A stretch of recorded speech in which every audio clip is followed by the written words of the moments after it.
This is a show about a mountain bike race, and it is our job, gosh darn it, to talk about all the stuff you'll need to complete that race. Bikes and bike parts included. That's why when it comes to Shimano, you'll hear us praise the race-worthy groups known by the letters XTR and XT. But gosh darn it, we know some of our listeners likely have other bikes in the garage, and some of them could very well be the curly bar type. And with the rise of gravel in recent years, it is a good bet our listeners own a bike or two or seven that is built for that discipline. Well, the good news is Shimano also has race-worthy components for gravel as well. In fact, Fatty, Shimano made big news while we were on break with its gravel groups by expanding GRX to 12-speed. GRX cassettes now have that big pie plate cog for extreme uphills. The great braking in the original GRX has been made better. And like mountain bike 12-speed groups, GRX has that fantastic HG Plus shifting with smoother chain movement even under load. Unlike the other brands that do gravel, Shimano has not thrown out the front derailleur, but instead giving gravelers the choice between 1-by or 2-by. And Shimano's 12-speed gravel has also stayed true to the origins of shifting by offering it in mechanical. As they should. Now, we can't wait to see you on your mountain bikes in Leadville, but in between now and then, if you decide to build a gravel bike and do some of those races, we say go for it and would recommend you build those bikes with Shimano GRX. It takes cues from Shimano's Mountain 12-speed line, so you know it's going to be up to the task. Check out GRX at bike.shimano.com. And as always, thank Shimano for being the title sponsor of this show. 3, 2, 1.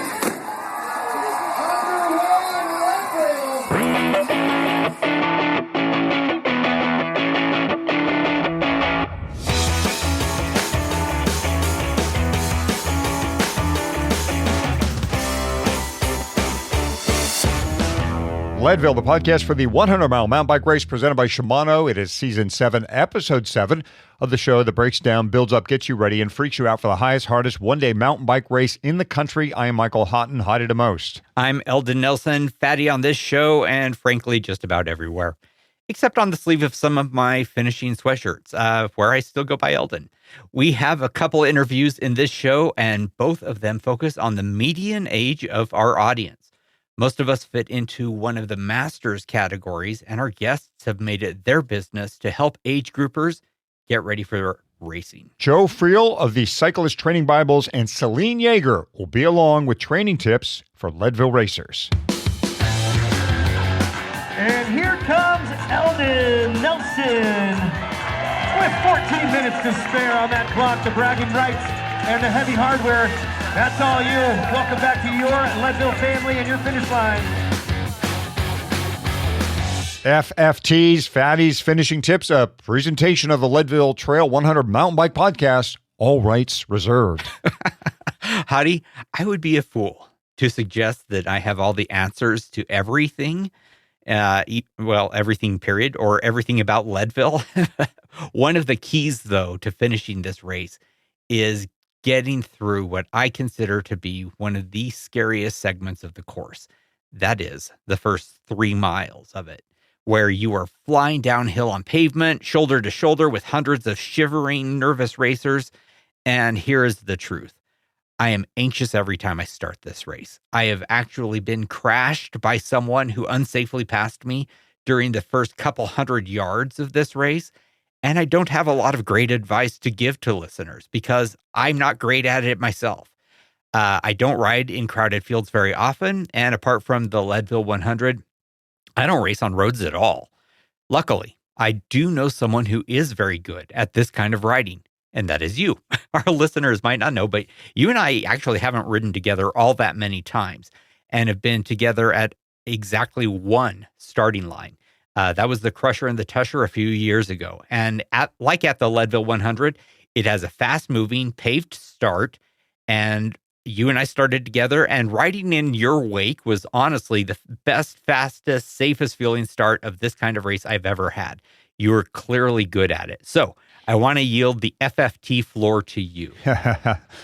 What are your tips for a fast, safe start at the Leadville 100. Well, I feel like I have a distinct advantage over a lot of folks who on flat bars, and that's because I come from a roadie background. So the stuff you find in those fast getaway starts like Leadville were kind of second nature to me because of crit racing. Like I did so many crit races, my head would spin. And so moving around people was just kind of second nature. But I get it. Like wide bars, elbows out, you're cold, you're shivering. It could be nerve-wracking. I'll say this, look, only pass or only move up if you feel absolutely confident with it in doing it, because you don't want to end up like Fatty on the pavement, or you don't want to put somebody down unnecessarily too, especially in those opening miles where things can be hectic. So I say this, look for two things. Look for safe wheels, like look for somebody you feel confident behind. They should be a steady rider, somebody exudes confidence, and look for the opposite too. Look for people who are clearly not comfortable in that situation and try to get out of their way, move to a spot that has some room to operate, right, where you can do your thing. And I would think with corrals and wave starts, this has become a little easier. Remember, Fatty, when we were all rolling off as 1,500 riders together, that's when moving around was tighter and harder to do. And then when you do want to move up, you're looking for a wide berth. I mean, don't do it Hottie crit style where you just put your tire where it fits and then pedal harder and move up. I mean, you're looking for a nice wide berth where you can comfortably move up. Give your pedals a nice little acceleration, do so assertively when you do move. Do it with confidence. Assert yourself. Say it out loud. I think, Fatty, you had a finishing tip where you told people, right, to announce yourself. Call and reply. Yep. Call and reply. It's the same idea here, even more so as you're trying to move through and around traffic. You want to call it out on your left, especially on what side of the rider you may want to be moving. On your left, on your right. Hey, I'm behind you. Hey, I'm off your left flank. I mean, always tell people where you are if you are moving, right? If you are trying to move out and around. And I think above all else, as you're moving, whether or not you're moving in the pack, is watch your front wheel. Do not overlap wheels, especially as you get close to people. That is the thing. As soon as you start overlapping your front wheel with somebody, if they move and they move towards your front wheel, it is game over, right? So you really want to watch those situations if you decide to move out of your line and up and around riders. And if you do get passed, if you're the one being passed, don't panic. It's fine. Let people go around you. Hold your speed. Hold your line. Continue down your way, towards Keevans. You're going to be fine. So, again, I would just say it's fine to pass. Just look for a wide berth. Be steady and announce your intentions to the rider you're passing. I would say the final point in this kind of extended bonus tip, but this is something we all worry about, is don't get pinched on the inside, right? There are a couple of turns while you are on the pavement, and on both of those turns, there is loose on hard, as you describe it, gravel on top of pavement, and people tend to sort of bunch and turn it in. Make sure that you have a good, clean line that remains on the pavement for both of those turns before you get to Keevans. So, Fatty, the Leadville podcast jersey and t-shirt pre-order is nearing its end. Are we ready to close that store? We are, in fact, down to the last week. April 12th is the final date for pre-ordering our amazing Leadville.fm jerseys, as well as our Leadville.fm t-shirts. After that, we are slamming the door shut, and we are not ordering extras. TikTok game locked, right? Pre-order now at Leadville.fm/jersey, or forever go kitless, I guess. T-shirtless. 2 jerseys, and it's worth noting that those 2 jerseys don't just look different. The pattern and fabric are different. If you're looking for the fastest, most aero jersey you can find, check out that pink and purple edition of the jersey. It's in the race cut. Yep. And if you're built more like me and less like Hottie, I'm 5'7" and about 165 pounds versus Hottie. He's like, I don't know, 6'10" and 140 pounds. It's you want to, I am the century cut guy, 5'7", 160-ish pounds. I can fit comfortably in a medium. In the race cut, I have to wear a large. So size yourself accordingly. And by the way, if you're more interested in designing your own kit, That is, in fact, the DNA business. Great custom kits from concept to delivery, which you can find at dnacycling.com. And one last time, our store is leadville.fm/Jersey.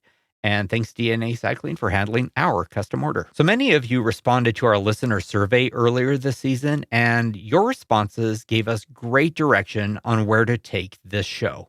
One of the overriding themes was that most of you are 40 years or older, which is great because Hottie and I are also over 40. Surprise! In fact, we are both over it by a bunch. Oh yeah, we are. So to address the training needs of this age group, we sought out two leaders in the field. We start with a man who was one of the first to take a hard look at masters racers and come up with training plans to match. Joe Friel has been coaching athletes for as long as some of you have been alive, and he's here to share his wisdom on what it takes for age groupers to get their Leadville training right.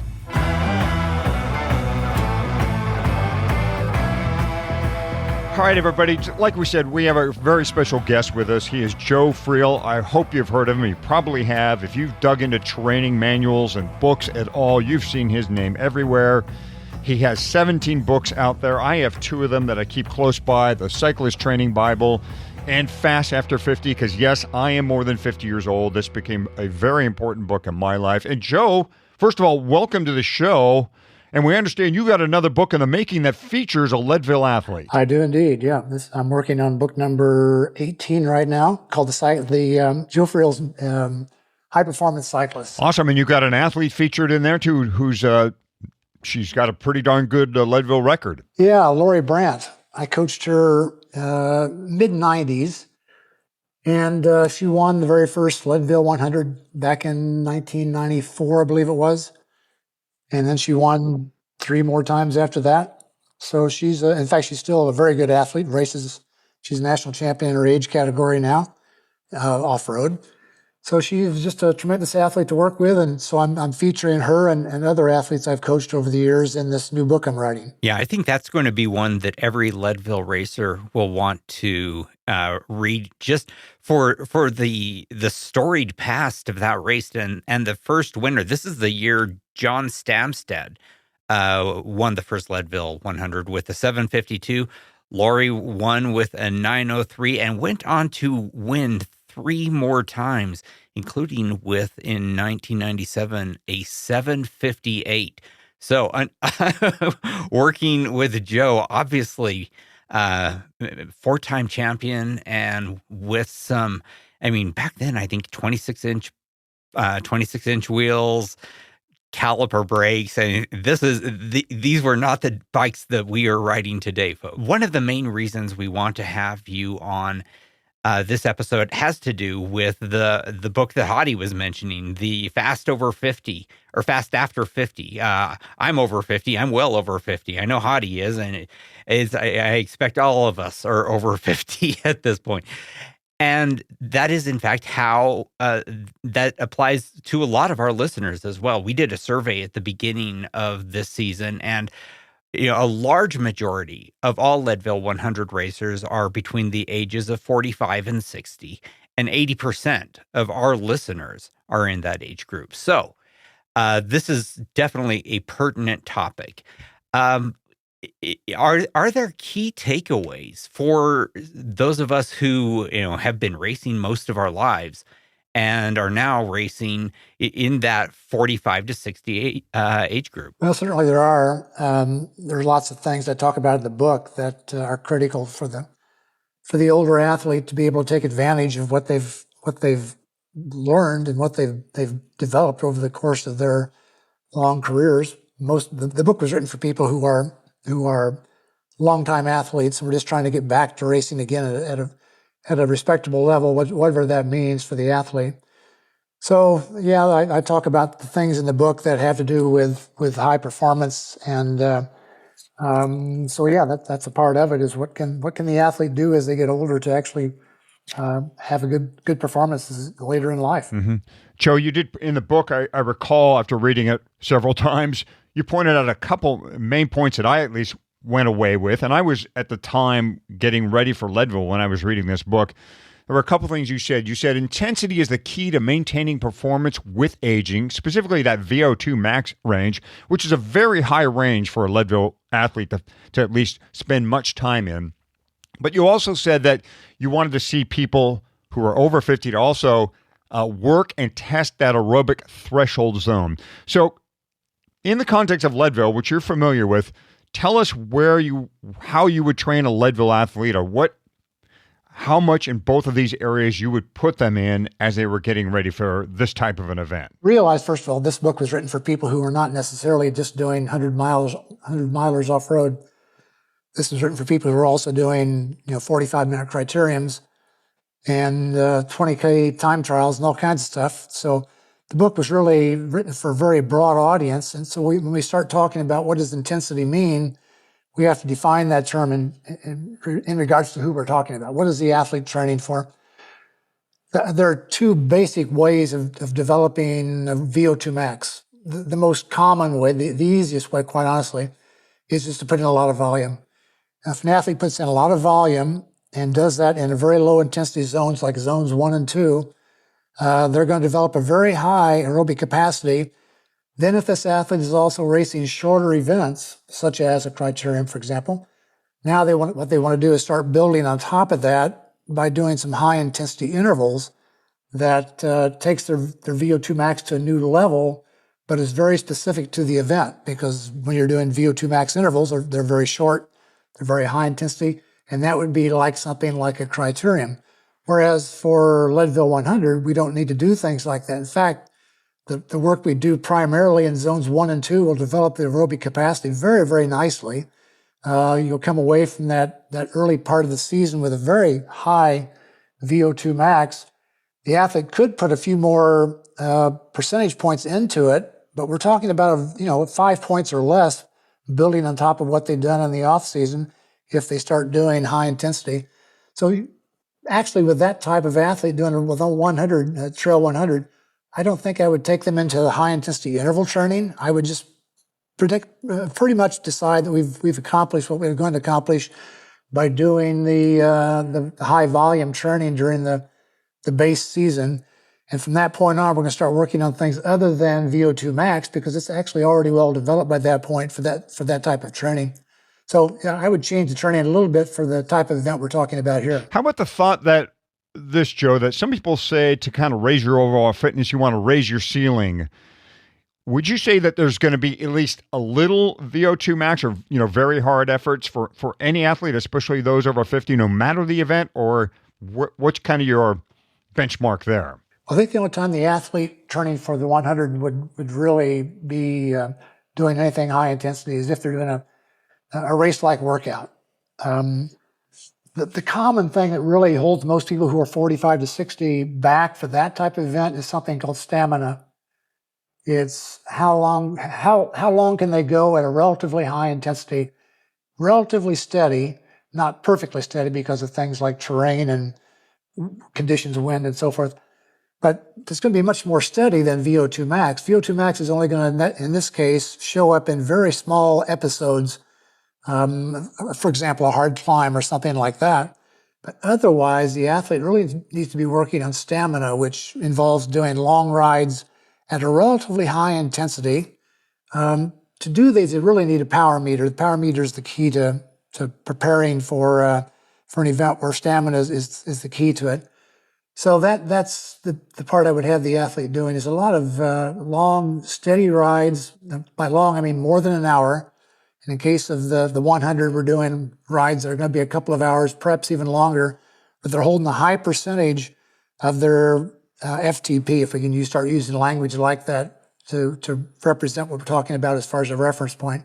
So, Joe, it's going to sound a little bit like we're asking for free coaching, which I guess in a way we are, but I do fit into this category. So, as someone who has raced the Leadville 100 as a 30-year-old, and this year we'll be racing it as a 58-year-old, what is the difference in how I should train for this race? Yeah, well, the key, as I mentioned a second ago, is stamina. That's really what this preparation is going to be all about for a race of this duration.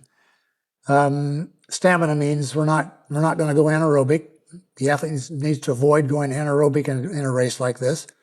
So we need to know what that threshold is, that anaerobic threshold or lactate threshold or ventilatory threshold, FTP, whatever the athlete uses to define this very high intensity.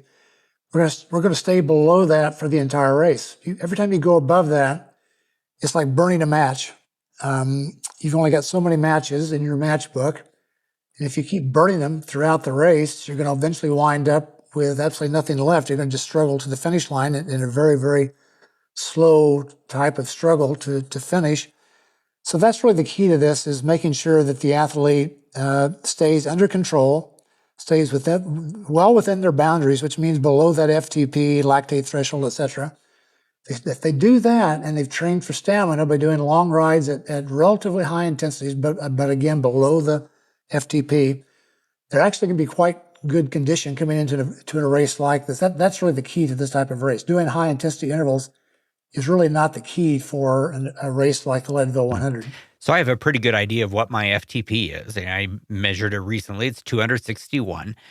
So if I were to say, would you say take a percentage of that and try to focus on hitting that number over a period of time, or measure it some other way? Well, let me tell you a story.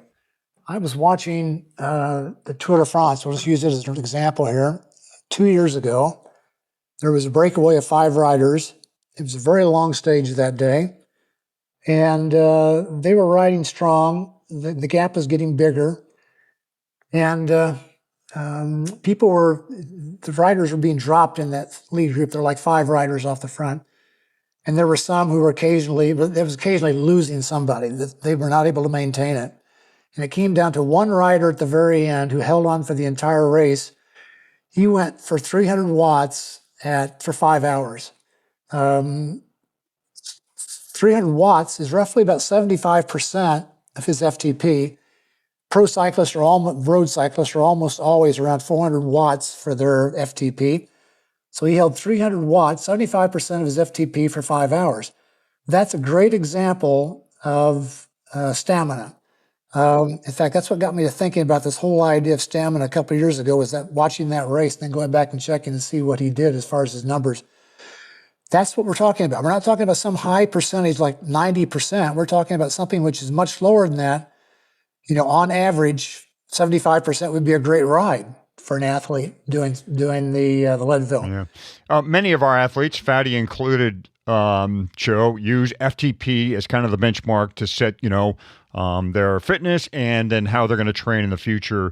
Do you like, or do you use any other testing method that can look at how well an athlete is performing, maybe at a lower zone, more closer to where they're going to ride, some type of, aerobic threshold zone? Do you suggest testing in this area at all? Well, yeah, the athlete needs to do some testing periodically. I generally have them test every 3 to 4 weeks, but not the same things every 3 to 4 weeks. There are a number of things we could be testing, stamina being one of them.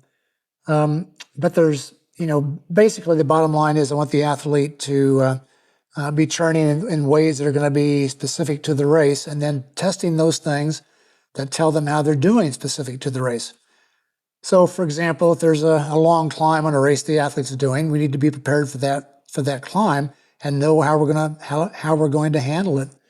It doesn't mean going all out to the top. It probably means, in the case of the 100, to be able to hold back, to do what's necessary to get to the top of the hill at a comfortable pace, but also one that's beginning to push the limit a little bit, but not so much that the athlete can't. We don't want the athlete to burn out. We don't want any time where the athlete's going anaerobic in a race like this. Again, not burning any matches. We want the athlete to be steady all the way from start to finish as best they can with little ups and downs throughout the race. So you talk a little bit about testing for stamina. How, if I wanted to do that for myself, what would be a method that I could do that to sort of measure my progress, how my stamina is doing, how it is improving? Let's say we've decided the athlete needs to be able to hold eventually 75% of FTP for the biggest portion of that race. If that's our goal, then let's find out where we are right now at the start of this higher intensity training season by doing rides at 75% and see how we're doing as far as endurance is concerned with that. So I'm going to start off with that. The idea is to build into the athlete's mind the idea that we've got a goal for this race, a power goal, and they need to be staying with that throughout the race. And not only do they have this power goal, but they've also got what's called intensity factor we need to be watching, or rather a variability index, which we need to be watching out for also. So we've got intensity factor, which is a percentage of FTP, but we've also got variability index, which is a measure of how much up and down their power is going throughout the ride. And we're trying to maintain that as close as we can to something which is not too spiky. What that's probably going to wind up being if the athlete uses something like Turning Peaks, where you can see what your variability index was after a ride, we probably are going to want that to be something like 1.3 or less. That means they were varying a bit, about 30% above their most basic level of performance, which is their average power. They were going above that by perhaps 30% at times, but it should be very brief times. If they're hitting 170, 180%, the athlete is working way too hard on the climb. They've got to learn to hold back so they can get that number down to something which is much more manageable. This is the idea of the matches I was talking about a minute ago. We can't be burning matches the entire race and expect to be able to get to the finish line with anything like a good finish.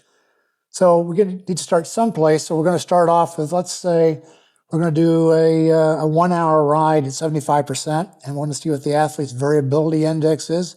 And we're going to do this, first of all, on a controlled environment, like a road, just to see where we are as a baseline. Eventually, we'll take it off-road to find out how the athlete is doing, and something which is more similar to what the 100 is going to be like, the Leadville 100 is going to be like. But we're going to start off on-road so we have control over a lot more variables and see where the athlete is. And over time, we're going to increase the duration, assuming they're responding to it well as we do this, and then take it off-road and see how we can do there also. So the idea is to start making the workout, we're taking from something which is much more general, and we move that to something which is much more specific. So we start moving toward doing workouts which are much more like the race itself, as opposed to just doing things they're easy, like on the road. And can these types of snapshots be done in the context of a longer ride? I mean, since we're not trying to do an FTP type effort, can you say, I'm going to set a block aside within the context of a longer endurance ride, say it's my Saturday ride, and get an accurate representation of what's going on?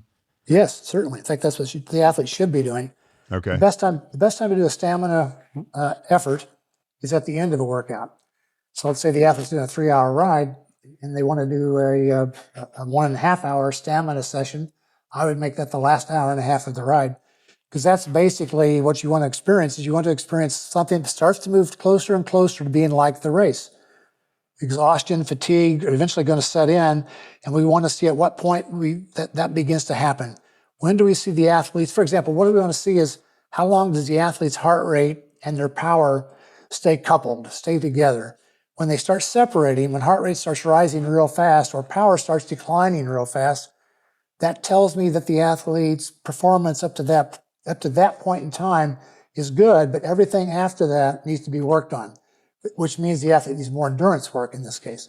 For a race like Leadville, are you still also having the athlete do FTP tests? Yes. We're going to do that probably about every 6 weeks or so. And we'll test FTP to see how the athlete how that's progressing. It may not change at all. The athlete's going to should build their FTP quite a bit during the base period. That's when we should get the biggest change, by the way, in FTP. And as we get into the build period, there'll be less of that change taking place, because now we're starting to do things which are more specific to the race as opposed to simply working on general fitness, which is what FTP is all about. There may be some change that takes place. In fact, I'd like to see that happen, but the biggest changes should have taken place during the base period. Now, when we introduce, well, let me ask you this next. All of us have calendars, or hopefully most of us have calendars with training plans mapped out in them. How does the calendar and the placement of workout sessions change for the Masters athlete? Yeah, well, I suggest a couple of things here for the Masters athlete. One thing is that I wrote about in my book, Fast After 50, is what I call a 9-day training week. There's upsides and downsides to whatever you do. The upside of the 9-day training week is it means you go hard every third day. So hard meaning something which is, in the case of the build period, has race intensity built into it, whatever that may mean, whatever event we're training for. So the athletes are going to train hard every third day and get 2 days where we just work on aerobic endurance, zones 1 and 2. And then we're back the third day to another hard effort. And that goes on for 9 days. That makes up a 9-day week. And at the end of that 9-day week, now we're going to we're going to start another 9-day period. And this then depends on the athlete. Some athletes can handle 18 days with no problem at all. In fact, most should be able to do that. At the end of 18 days, then we're probably going to go into a rest break, something like 3 to 5 days of reduced training to allow the athlete's body to recover from the fatigue that's been built up over the last 18 days. It's a great way to train if you don't have any responsibilities in your life, if you just want to train. As soon as you add responsibility number 1, things start to go the wrong direction eventually. So that's one way I talk about in the book. The other way is 5-2 training, which is much easier to build into your lifestyle for people who have jobs and so forth at this stage in their life. 5-2 means you train easy 5 days a week and you go hard 2 days a week. So you either have 2 days or 3 days to recover, during which time you work on aerobic endurance, which is for the Leadville racer, is the thing that's going to actually do the most to build their aerobic capacity. So that's what that's all about. The rest of this time is probably going to be spent, these hard days for Leadville, is probably going to be built on something like stamina. So yeah, those rides we were talking about earlier, where we go out for those 3-4 hour rides, maybe even put a little test protocol in there, that would be considered a hard ride. Would one of those 5 days be, what's kind of the minimum you would suggest somebody doing on one of those, lighter endurance rides? How is it, an hour, 2 hours? What are you looking for in there? Yeah, it kind of depends on what we accomplished in the base period. In that period, the athlete should have been doing, hopefully, something like at least 2-hour rides, perhaps as much as 4 and 5-hour rides in the base period. And if we've developed that throughout the base period, then we come into the build period and we have these 2 or 3 easy days between hard workouts. We want to get one of those days to be long again. So now we're back to doing a long ride. Bear in mind, though, at some point in this process of this build period, that we're going to have the athlete combining long rides with stamina. So that's what we're building to. That's the ultimate workout in the last few weeks before the race, is we're going to do a long ride that has a lot of stamina built into it also. So we're going to bring everything together to get ready for that race. Now, this is where the athlete's got to be careful. We can't be doing something which is 10 hours long because that's what you plan to do in the race. We need to do something which is much more manageable and doesn't leave you so fatigued that you can't go back into training again the following week. So this is kind of a rough schedule, rough idea of what we're doing, but narrow it down to something that is manageable for the athlete. And this is really reflected by what was accomplished during the base period. If the athlete was doing 3 and 4 hour rides, I would not go beyond 3 or 4 hour rides in the build period. If the athlete was doing sometimes 6-hour ride, something like that, once or twice in the base period, then maybe we can do that again late in the build period. But this has got to be you got to be very cautious of this, because this is going to leave a lot of fatigue, and that means a lot of downtime to get rid of that fatigue. Either that, or you wind up overtraining. So it's the sort of thing that the athlete has to watch very, very carefully and have a plan. The idea is to create some kind of a plan that brings all these pieces together so you can decide what you're going to be doing as you progress towards your race. And again, in context to Leadville, when you say high intensity, you mean one of these stamina rides or kind of a race pace ride. Is that what you're saying there? I am, yeah, exactly. So this may be, if we're talking, let's say, zones again, relative to FTP or relative to heart rate, it's like zone 3. We're going to do an awful lot of the race in zone 3. And that's where stamina typically occurs, is zone 3. So the athletes need to become really, really adept at hanging on to zone 3 for a long time. Another thing that's new in recent years, Joe, is the use of indoor trainers. A lot of athletes now lean on indoor trainers to, achieve fitness levels. As far as long endurance events go, do you believe an indoor trainer can be effectively used to help prepare an athlete? It can be used, yeah. You just have to use it in the right situations, the right times. For somebody who's training for Leadville, they've got to be off-road sometimes. That's critical to their performance. And you really can't mimic riding off-road on an indoor trainer, no matter how good the app is that you're using. You're never going to be able to do that. At least we can't right now. So, but I think you can do that. You can ride some of those I've talked about having like 2 or 3 days with easy days between hard rides. You can certainly do those indoors because they're mostly aerobic endurance training anyway. So it's long, steady states is all it is. My concern with athletes riding indoors using the apps that are available right now is the kind of the incentive to race, to be in a situation where they've got other people they're riding with on this app, and there's this mano a mano thing where we're trying to beat each other, and that can be detrimental to performance. When you're riding indoors like that for the Leadville rider, they need to be riding in zones 1 and 2. And as they stray above that, get into 3 and 4, we're no longer working on aerobic endurance. It's now changed to something else. We're now working on stamina, which we're going to work at another time in the week. So right now we want to be working on aerobic endurance. That's critical to performance. Athletes don't really fully grasp how important aerobic endurance is. They take it for granted that something is going to happen and they're going to be more aerobically fit. But it doesn't necessarily happen that way. Just because you ride your bike a lot doesn't mean you're going to be highly aerobically fit. In fact, I see an awful lot of athletes who spend a lot of time on their bike, but all they do is they spend their time doing high intensity stuff, and consequently they don't really get all the benefits they could get out of aerobic endurance training. So indoor training is a good time to work on that. Longer rides on the trainer would be a great thing to do. I'd like to ask a little bit about the mental component of racing as a masters athlete.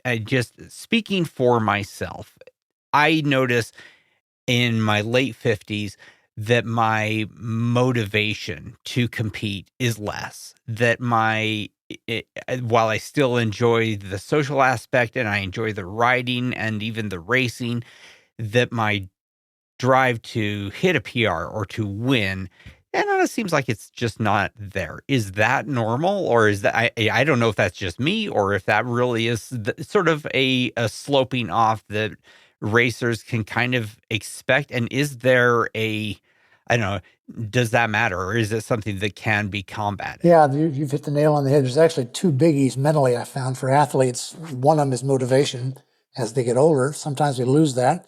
The other one is confidence. We begin to lose some of that also. So those are the 2 things that I really would focus on with most aging athletes, 50s and 60s and so forth, are those 2 things. But yeah, there's things we can do about motivation. If you want to get motivated, the best way to get motivated is to hire a coach. There's nothing better than having a coach write a schedule for you, a plan for you. You're paying the athlete or the coach every month to do that for you. You're really going to follow the plan in that case. You're not going to go all, turn on Zwift and just do a hard ride all of a sudden because you feel like it. You're going to realize, man, I'm paying this coach to do this for me. I better start doing what the coach told me to get my money's worth out of this. So that's the number one way. It costs you money, but it keeps you online. That's the first thing that an athlete can do to get motivation, which is focused on what I should be doing. And the best way, quite honestly. The second way to get motivated is to have a training partner, somebody you're going to ride with. If you've decided you're going to have a Saturday morning ride, you're supposed to meet your training partner at 7:00 on a Saturday morning in whatever, it's June or something like that. It's a nice summer day, and you're going to meet at 7:00, and you wake up at 6:30 in the morning and you decide, well, I'm awfully tired. I don't think I'll ride today. Then you remember, oh my gosh, I got my training partner is supposed to meet me at 7:00. I better get up and get going. So having a training partner is the second best way to get motivated. If this person's waiting for you out there at the corner, so you can ride together, you'll get up out of bed, you'll go ride with that person. You're much less likely to do what you would do if you were by yourself, which is to sleep in for another hour. Not that sleep is bad, sleep is good also, but when we're talking about motivation, one of the issues is you got to be able to get yourself out the door and throwing your leg over the bike. Third thing I found, which is good for athletes to build their motivation is to keep a record of what they're doing and review it occasionally to see how they're progressing. This is what a coach will do. An athlete can do it for themselves. You don't have to have a coach do that for you. You can keep a paper record if you want to, just very basic, just a diary or even a calendar where you just write down what I did and what my stamina number was for that day, for example. What my heart rate was, what my power was, what my duration was, whatever it is you're trying to track, write it down and periodically take a look at that. By periodically, I mean at least once a week. Take a look and see how things are going this week compared with previous weeks. And really, all of these, or well, the first three of these are different flavors of accountability, right? You're accountable to your coach. You're accountable to your training partner. By recording and evaluating your personal data, you're essentially being accountable to yourself. And then, of course, preparation ahead makes it so that in the moment where it's easy to make excuses, the excuses are gone. And so, well, it's like, well, all my ready to hand excuses aren't there, so I guess I may as well go ride. All of those sound very familiar indeed. So let's look at the flip side of that coin for a second. What advantages do masters athletes have, especially endurance masters athletes? Well, for one thing, they're usually smarter. Athletes who've been around the sport for, 20, 30 years even, or even more. I've known athletes who've been at it for, 50 years. They just get really, really smart. They understand how their body works. They understand what is going to help them perform better on race day. And they know what to work on. They've got a plan in their head. They don't have to write it down. They kind of know where they're going already. So that's probably the primary thing that comes out of this, is just knowing what it takes to achieve the goal you're looking for, because you've done it so many times before. The athlete in this case, though, needs to be aware of the things that we've talked about earlier, which is probably going to see the numbers decline a little bit. Power's not going to be as great. Heart rate's going to be declined from what it was when you were younger. Endurance may not be as good. So there are some weaknesses that show up there, but as far as knowing how to do it, the experienced athlete has got a wealth of information that they can call on anytime they want to get ready for an event like the Leadville 100. Yeah, no question. That brings to mind, Hottie, you'll remember a few years ago, I had what I would consider fair to middling fitness, and turned in a really good race time. And at the finish line, and you and I were talking, and I said, I did well today because I raced it smart for the first time ever. I had actually leveraged some of my experience to turn in a faster time. And fitness, wasn't really there, but that was almost beside the point, because I had done everything else, that I could to turn in a faster time. I think that's exactly right. It's with experience comes speed, if we're willing to use it. Yeah, and that's got some nice payoffs earlier in life too, before you even get this 45 to 60 age. Where VO2 max starts going down somewhere around age 30 to 35, there's going to be a decline in VO2 max. And but the athlete can still improve after that. In fact, they usually do, because they've gotten smarter over the years. They learn so much if they've been racing since they were, for example, 20 years old. They've got perhaps 10 to 15 years of experience now. And because of that, they know how to train. They know how to race. They know what things are going to help them have a much better performance on race day, even though their fitness is going the wrong direction. They just become smarter. Joe, it has been such an honor to have you on the show. Sure appreciate all the wisdom, all of the knowledge that you have about this race, about training and this race, and look forward to reading your next book. Well, thank you very much. I enjoyed always. Have a good time talking with people about training anytime. Thanks again to Joe Friel. Icon is a word that gets tossed around frequently, but in the case of Joe, it is earned and accurate.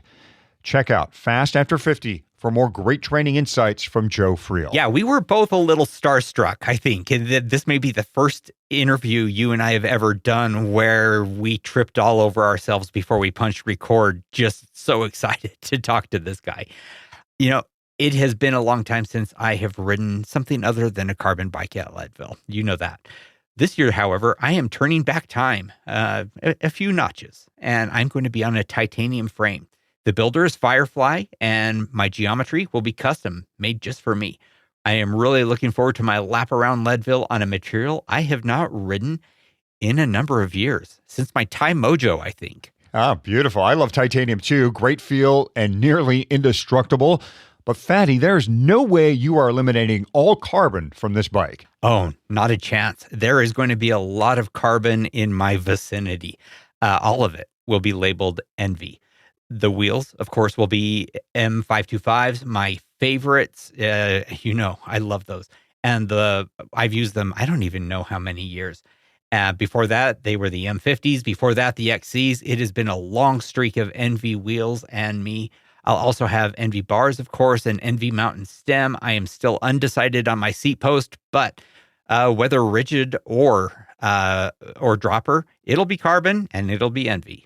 I love the combo of a metal bike and carbon components. I have steel bikes done the same way, and I love the feel. And Envy, to its credit, has embraced the steel and Thai custom builder by hosting an annual get-together to showcase the talented welders that combine the beauty of Thai and steel with carbon wheels, bars, stems, seat post, and forks. For the best carbon components, whether your frame is or not, it's Envy, that's ENVE.com. And when it comes to nutrition, one of the ongoing themes in this show is to buy, try, then buy more of what you like.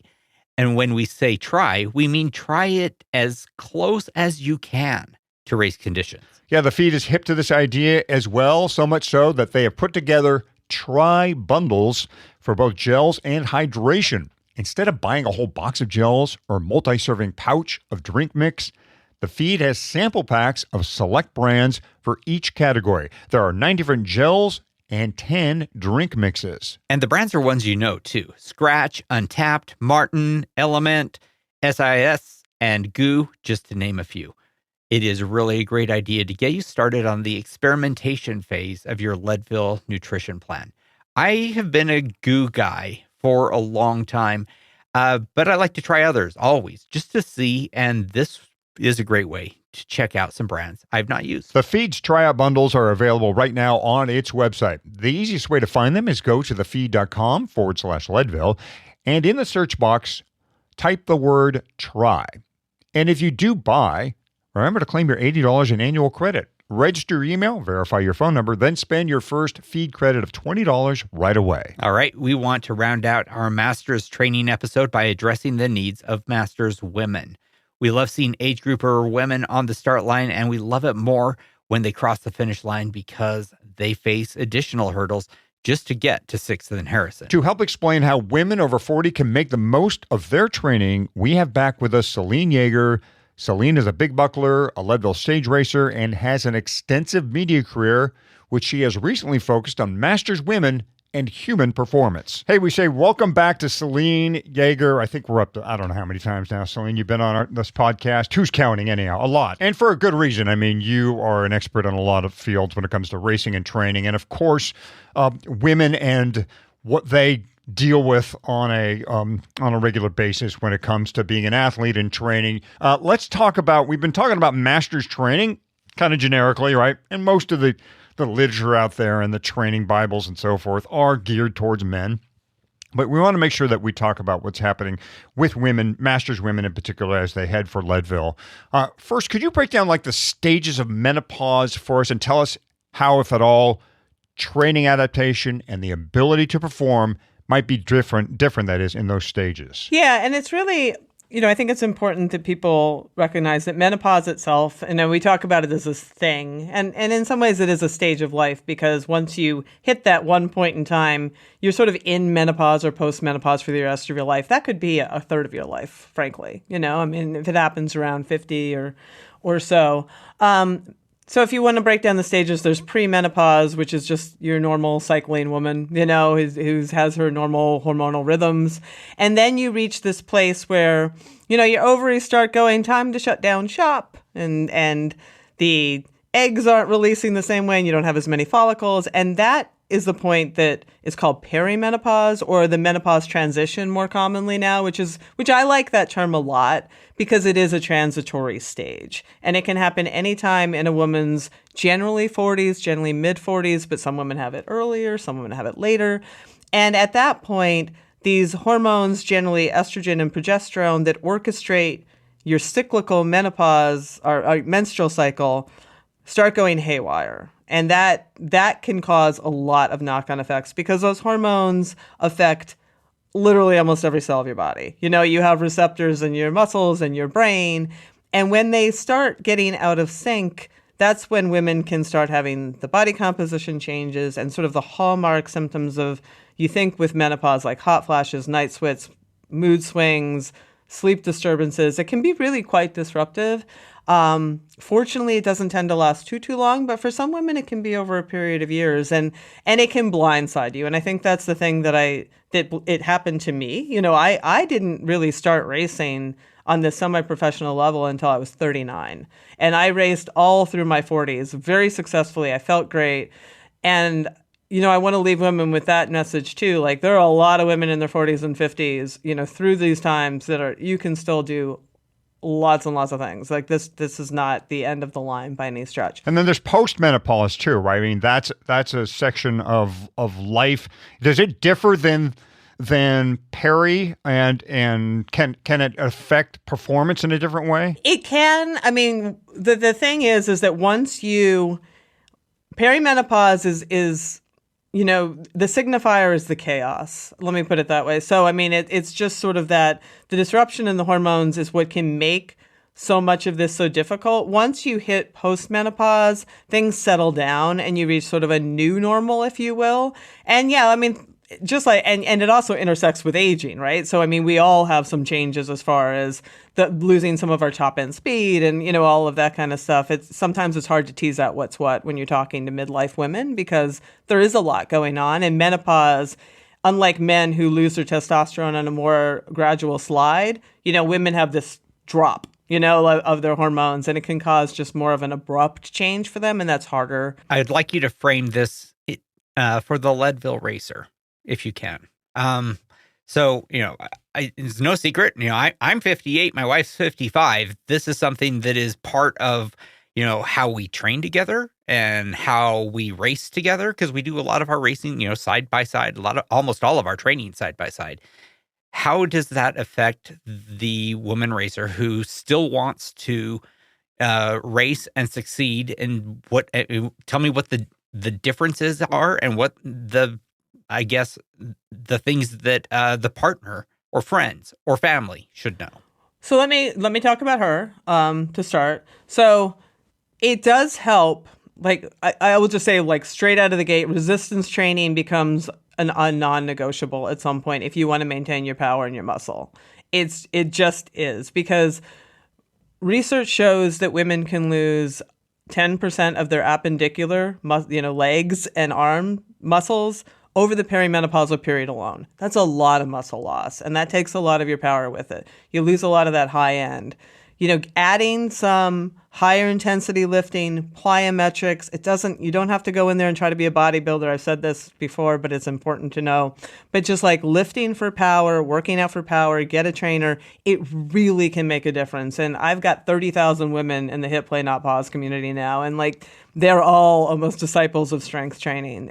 It really does make a difference, and it's also good for your head. You need to pay attention, and this is true. I mean, I'm sure you see it too. You need to pay more attention to your recovery and your mobility probably than you have before.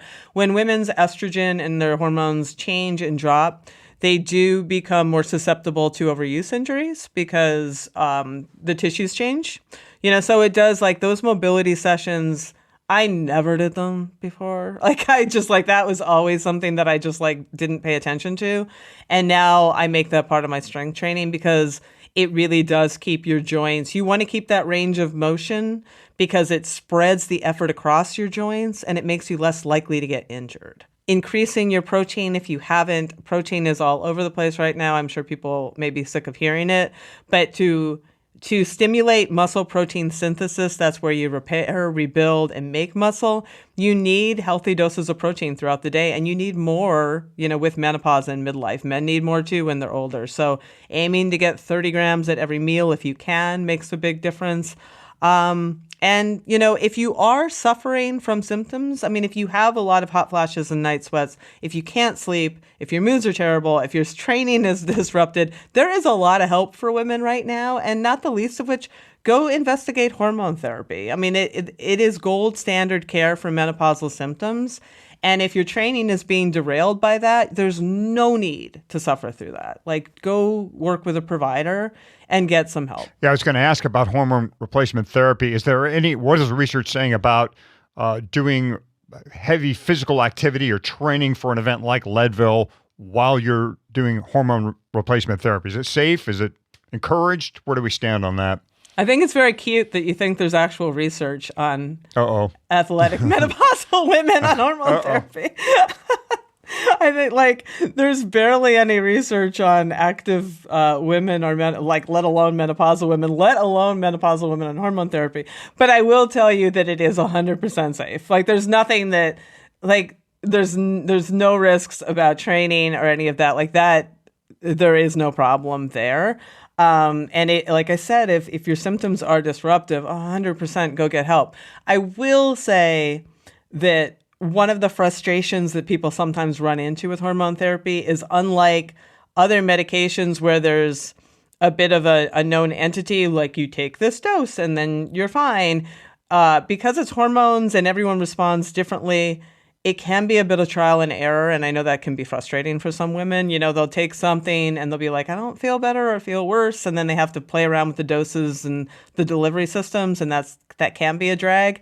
But for women who need it, most everyone I know is very grateful, and it lets them continue doing what they love to do that was kind of getting sidelined by all their symptomology. Since there's very little research in this area we just discussed, I imagine there's probably not many training plans that are tailored to women in this part of their life. Should there be, and what would they look like? Yeah, we put together, and they're not training plans per se, but it's just sort of the advice that I was talking about. Next Level has some, broad training structural advice. And what that looks like is kind of incorporating a lot of what I've talked about. A lot of women in this phase, especially if they have been active throughout and have a lot of quote unquote miles in their legs, they don't necessarily benefit as much from all the volume, like high volume training and all of that. They do better if they go a little more polarized. And I'm sure you've talked about polarized training on this show before, but hit those high intensities. It's really, really good for your stress levels and for your training. That's the first thing to go with menopause and midlife. So really working on some of that high intensity training and truly, truly, truly go easier. Don't fake go easy. Don't be in that middle ground, but truly go easier. Do that resistance training. I mean, that combination of things can be really magic for this time of life and for keeping you feeling like yourself and feeling strong. I mean, they're out getting ready for Leadville, and that's a long, long event. So what would you tell? Yeah, I'm not saying not do any, right, but I'm saying, polarize. And then, of course, you still want to do those long rides. But a lot of people, there has been a period of time when everybody was doing ride lots, all the volume, and it's just not productive to do that all the time. Certainly you want to get your long ride in your weekend, but stay out of just, I hate the term junk miles, but stay out of that kind of place. Concentrate more on the quality training where you are getting those high intensities, and then truly those easier rides, and those can be longer. And then as you get closer to Leadville, yes, you're going to pile on more of those rides, right? You need to do some of that. You need to practice your nutrition. You need to have time on the bike. But that shouldn't be your bread and butter all the time. Selene, always great talking with you. Thanks so much for coming on our show. Thanks for having me.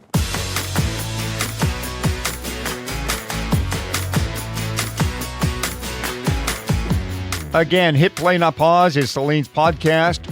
Roar and Next Level are the two books dedicated to this topic that Selene wrote with Dr. Stacy Sims. We hope the men got something out of this conversation as well, because chances are, Fatty, if you are a master's man, you know a master's woman, and understanding what is happening with her is powerful stuff. Oh, it certainly is. And we are all learning, as we go and as best as we can. And both the Hammer and I appreciate what an amazing teacher Selene is. Hey, if you like the show, please go wherever you listen and give us a 5-star rating, write us a review.